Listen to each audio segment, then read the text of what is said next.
Assalamualaikum warahmatullahi wabarakatuh.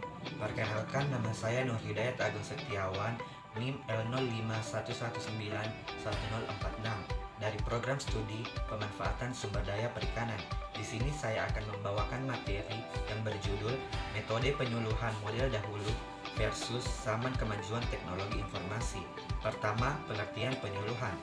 Menurut Kamus Besar Bahasa Indonesia, kata penyuluh berasal dari kata suluh yang berarti barang yang dipakai untuk media penerangan atau obor. Sedangkan penyuluh adalah orang yang bertugas memberikan penerangan atau penunjuk jalan. Sehingga makna arti dalam kata penyuluhan yaitu proses atau cara yang dilakukan oleh seorang penyuluh untuk memberikan penerangan atau informasi kepada orang lain dari semula yang tidak tahu menjadi tahu dan yang tahu menjadi lebih tahu. Kata penyuluhan berasal dari beberapa negara, yaitu satu, Belanda, yaitu voorlichting, yang berarti memberikan penerangan untuk menolong seseorang menemukan jalannya. Dua, Prancis, yaitu vulgarisation, yang menekankan pentingnya menyederhanakan pesan bagi orang awam. Ketiga, Spanyol, yaitu capacitation, yaitu untuk meningkatkan kemampuan manusia yang dapat diartikan dengan pelatihan.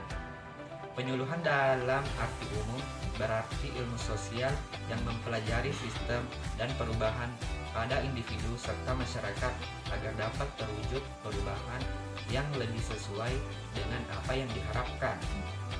Penyuluhan adalah proses perubahan sosial, ekonomi, dan politik untuk memberdayakan dan memperkuat kemampuan semua stakeholder melalui proses belajar bersama yang partisipatif agar terjadi perubahan perilaku pada diri setiap individu dan masyarakatnya untuk mengelola kegiatan yang semakin produktif dan efisien demi terwujudnya kehidupan yang baik dan semakin sejahtera secara berkelanjutan. 2. Metode penyuluhan. Terdapat 3 metode penyuluhan yang dapat digunakan dalam pelaksanaan program penyuluhan, yaitu 1. Pendekatan perorangan, misalnya kegiatan kunjungan perorangan, konsultasi ke rumah, penggunaan surat atau telepon, dan magang. 2. Pendekatan kelompok, misalnya kursi tani nelayan, demonstrasi cara atau hasil.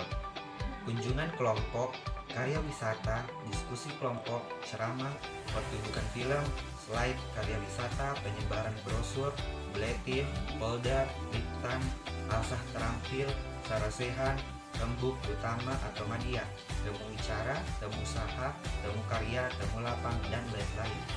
3. Pendekatan massal, seperti pameran, pekan nasional atau PENAS, pekan daerah atau PEDA, pertunjukan film atau wayang, drama, penyebaran pesan melalui siaran radio, televisi, surat kabar, selebaran atau majalah, pemasangan poster atau spanduk, dan sebagainya. Metode pendekatan penyuluhan dapat bersifat persuasif, edukatif, komunikatif, akomodatif, dan fasilitatif. Persuasif artinya mampu meyakinkan halayak yang disuluh sehingga mereka merasa tertarik terhadap hal-hal yang disampaikan. Edukatif maksudnya penyuluh perikanan harus bersikap dan berperilaku sebagai pendidik dengan penuh kesabaran dan ketekunan membimbing masyarakat. 3. Komunikatif, penyuluhan perikanan harus mampu berkomunikasi dan menciptakan iklim serta suasana sedemikian rupa sehingga tercipta suasana yang akrab, terbuka, serta timbal balik. Akomodatif maksudnya saat diajukannya permasalahan di bidang perikanan oleh masyarakat, penyuluh perikanan harus mampu mengomunikasikan, menampung, dan memberikan pemecahannya dengan sikap dan bahasa yang mudah dimengerti dan dipahami oleh halayak yang disuluh. Fasilitatif artinya penyuluh perikanan harus mampu memanfaatkan jejaring kerja penyuluhan perikanan untuk menghubungkan antara halayak yang disuluh dengan pihak yang lain seperti sumber informasi, akses pasar, dan lain-lain. 3. Model penyuluhan zaman dulu. Metode penyuluhan menjadi sangat penting mengingat fungsi utama penyuluh untuk merubah situasi yang memungkinkan sasaran penyuluhan berkembang melalui kegiatan penyuluhan kelautan dan perikanan. Dengan mendekatkan penyuluh dan sasaran, berarti penyuluh mempunyai kesempatan untuk: 1. Menstimulasi aktivitas mental dan fisikal sasaran penyuluhan sehingga memunculkan kebutuhan mereka untuk belajar. 2. Memberikan kesempatan belajar bagi sasaran penyuluhan yang sesuai dengan masalah dan kebutuhan mereka. Metode komunikasi semacam ini dimanfaatkan sebagai strategi untuk mempercepat perubahan dalam proses pembaharuan, seperti yang dilakukan oleh All India Radio. All Radio India berhasil melakukan eksperimen dengan beberapa strategi komunikasi menggunakan saluran-saluran tradisional maupun mass media. Pengalaman penelitian di negara-negara berkembang menunjukkan bahwa adanya hubungan yang erat antara tahapan adopsi seseorang dengan pendekatan yang harus dilakukan, karena ada perbedaan kecepatan seseorang dalam mempelajari sesuatu. Sekelompok orang mungkin telah sampai pada tahap mencoba sesuatu hal yang baru sehingga mereka ingin mempraktekkannya, tetapi di lain pihak biasa terjadi hanya sampai pada tahap menyadari dan atau berniat.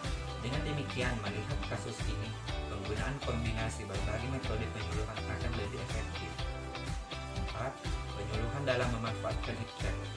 Teknologi informasi komunikasi saat ini merupakan bagian dari kebutuhan pokok yang harus wajib dirasakan dan dinikmati manfaatnya oleh masyarakat.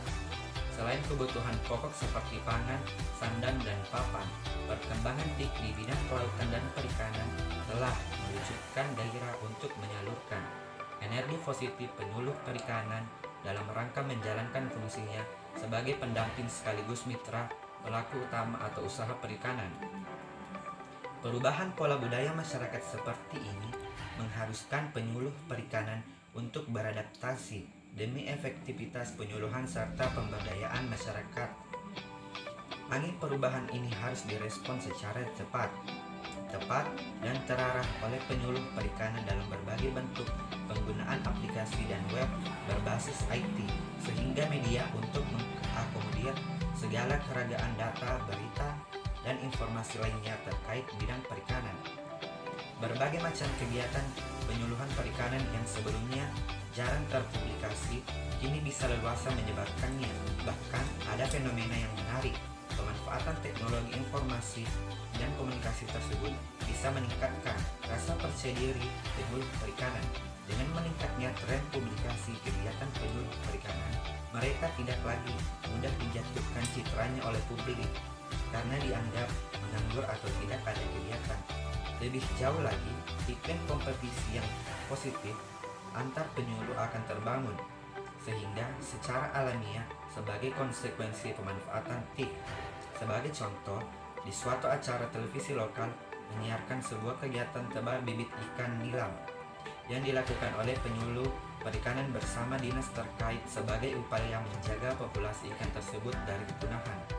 Dalam waktu seketika, ada sosial media seperti Facebook atau Twitter meneruskan dan mempublikasikan berita tersebut dengan bias persepsi sehingga sampai ke suatu daerah yang penduduknya tinggal di sepanjang sungai yang telah dikebaringkan. Saking senangnya mengetahui hal tersebut, mereka beramai-ramai memasang jaring untuk menangkapnya.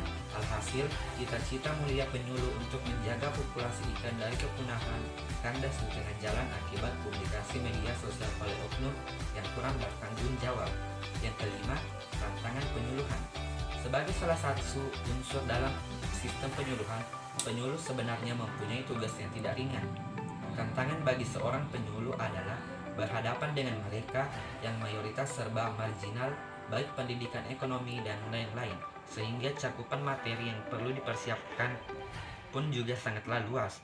Menurut Undang-Undang Nomor 16 Tahun 2006, Pasal 27 Ayat 2, bahwa materi penyuluhan meliputi berisi unsur pengembangan sumber daya manusia dan peningkatan modal sosial, serta unsur ilmu pengetahuan, teknologi, informasi, ekonomi, manajemen, hukum, dan pelestarian lingkungan. Agar penyuluhan dapat berlangsung dengan baik, diperlukan pendidikan dan komunikasi untuk berbagi informasi. Hal ini dilakukan oleh fasilitator, baik yang berasal dari suatu sistem sosial itu sendiri atau yang berasal dari luar sistem sosial itu, seperti penyuluh lapangan atau pekerja pembangunan dan sebuah lembaga swadaya masyarakat. Sejalan dengan era pemanfaatan teknologi informasi dan komunikasi, maka perlu adanya penyampaian informasi teknologi serta materi penyuluhan kelautan dan perikanan terbaru dengan cepat, efektif, dan efisien kepada penyuluh perikanan, pelaku utama dan pelaku usaha.